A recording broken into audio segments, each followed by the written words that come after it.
Open theme parks are not causing COVID-19 outbreaks. That's according to a county health official in Florida. Walt Disney World reopened earlier this month, while Universal and SeaWorld reopened in June. Orange County, that's Florida, public health officials have been working with the parks to monitor any cases or outbreaks, and they have not seen an uptick. Health officials said there were some complaints about the use of face coverings at a few larger attractions that they're in the process of resolving.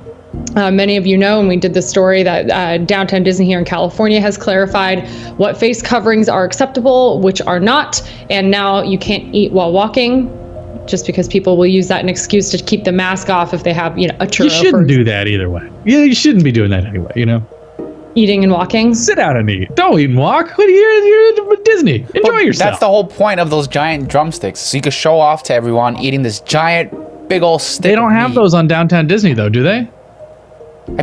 Don't they? Sam's the expert. I remember they did. I think they're in the park, but I don't think that they just are there, because I know for sure they're in the park. There's a lot of places you can go and grab, walk and I guess Downtown Disney just has like the churros and whatnot. I don't think I have seen drumsticks out there. You're right. And they're like third party. They're not actually Disney. Disney, yeah.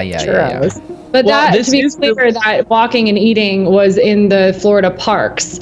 I'm not sure if that applies to Downtown Disney. I'd have to look that up. But I know for sure Downtown Disney put the kibosh on the neck gaiters, like the scarf things around the neck. You have to have a mask with a hoop behind that can hoop to your ears. Why? Did they specify why?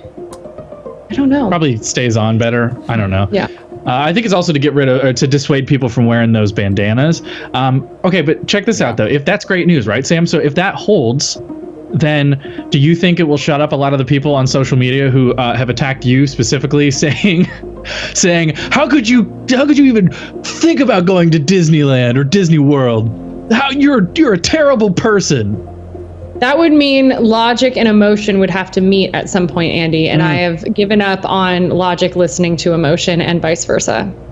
Well, that's unfortunate, but you're right. And I think that maybe it substantiates the same things that we've heard a lot so far, which is if people maintain their distance, if they wear their masks when they're outside, it does not seem to spread in the same way that it does in a confined space.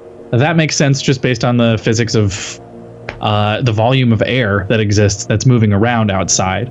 But, I don't know. I think it's any way that we can figure out because if we can take this information, we can apply it to, say, downtown Burbank and allow a lot of these restaurants or bars or whatever to reopen in the way that they have in certain parts of Los Angeles and feel safe about that, then we can get more people back to work. We can get more people going out and feeling comfortable and safe doing this kind of stuff.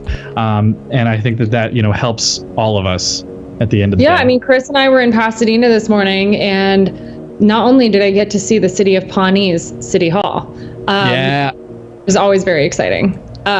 They had all this street, not all, but most of Colorado Boulevard blocked off for people to have breakfast and brunch, I guess, on a Monday morning. But and it seemed to be working. It seemed like a lot of businesses were open and had taken advantage of that opportunity to use up a lane. But Andy, we've pontificated that this may be a gateway drug to those who wanted to close off a few lanes anyway.